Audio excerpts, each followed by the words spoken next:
സത്യമായിട്ട് സകല ദൂതന്മാരെയും പരിശുദ്ധ തൃത്വത്തെ ദൈവിക പ്രമാണത്തിനെ എല്ലാം സാക്ഷി നിർത്തി ഞാൻ പറയാം. ഞാൻ ഈ വിശുദ്ധ ഗ്രന്ഥം ഇതുവരെ വായിച്ചിട്ടില്ല.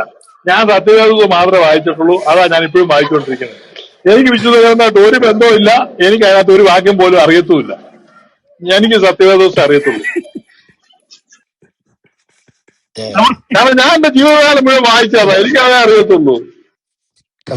അപ്പൊ ശിവിച്ചായൻ അത് വായിക്കുന്നോണ്ടാണ്. എന്നാ പിന്നെ അതങ്ങനെ. ഇപ്പൊ ഒരു കാര്യം ശിവിച്ചായന് ശരിയാച്ചായനേക്കാളും ഇങ്ങനെ പിടിയുണ്ട് ഈ പുസ്തകം പ്രൊമോട്ട് ചെയ്യാൻ പോകുന്നത്. പിടിയിട്ടി എന്റെ ഇൻഫ്ലുവൻസ് കൊണ്ടൊന്നും അല്ല സഹോദര. യാക്കോബക്കാർ മുഴുവൻ സത്യവേദ വായിക്കുന്നത്. യാക്കോബ സഭയിലെ മെത്രാന്മാരുടെ കൈ പോലും ഈ വിശുദ്ധ ഗ്രന്ഥം ഇല്ല. വിശുദ്ധ ഗ്രന്ഥം ഒരു പരാജയമാണ്. അത് സമ്മതിക്കുക, അത്രേ ഉള്ളൂ. അതൊരു അകാലപ്രതിയും ചാപിള്ളയും പോലെ ആയിപ്പോയി. യൂസ്ലെസ്, അത്രേ ഉള്ളൂ. ഒരു പ്രയോജനമില്ല. അതിന് ശവടക്ക് നടത്തണം. ആ സാധനത്തിന്റെ പ്രസാദനം അവസാനിപ്പിക്കണം. കോപ്പ് വേണ്ടത്, അത്രേ ഉള്ളൂ. അതൊരു പരാജയമാണ്. കാരണം ഒരു സഭയുടെ നട്ടല്ലായി നിൽക്കുന്ന കാതോലിക്കായോ മെത്രാന്മാരെയോ പോലും കൺവിൻസ് ചെയ്യാനോ ഇൻഫ്ലുവൻസ് ചെയ്യാനോ പറ്റാത്ത ഒരു പാഴ് സാധനം.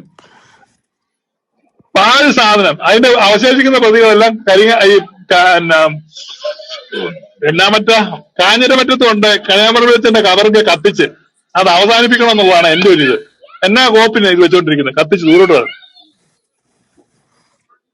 അതാ ചെയ്യണ്ട്.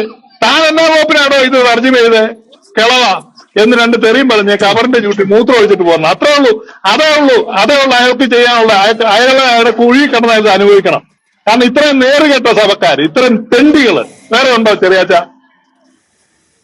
നിനക്കൊക്കെ നാണമില്ലടാ യാക്കോക്കാരാ, നാറികളെ. അവൻ കോപ്പുണ്ടായിക്കൊണ്ട് നടക്കുന്നു. ഒരു മനുഷ്യനെ അവഹേളിക്കുന്നു. ഏയ് ചായടാ എന്റെ വിശുദ്ധ ഗ്രന്ഥം കൊണ്ട് നടക്കുന്നു. ചെറിയാച്ചൻ പെട്രോൾ ഒഴിക്കണം എന്നുള്ള പാത്രികാ സെന്ററിന് മുമ്പ് ചെറിയാച്ചൻ ദേഹത്ത് പെട്രോൾ ഒഴിച്ച് പറയണം ഞാൻ ഇപ്പൊ കത്തിക്കും. അതിനാ അങ്ങനെ ചെയ്യാം.